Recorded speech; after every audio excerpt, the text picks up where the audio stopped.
Do you want to know how to convert image to text on iPhone? Then stop searching, cause we've got the tool to solve your query. Introducing GetMind.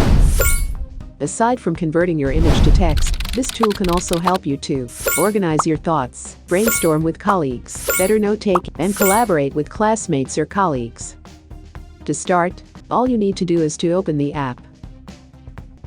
Once on the app, you can either create a new file or use a template.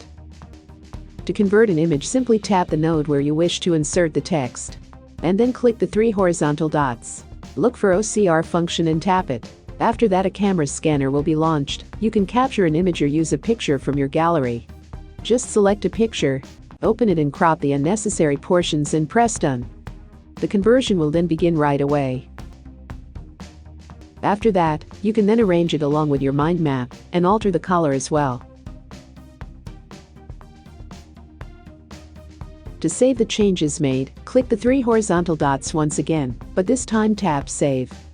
And that's how you can convert image to text when making mind map. Thank you for watching. See you on the next one.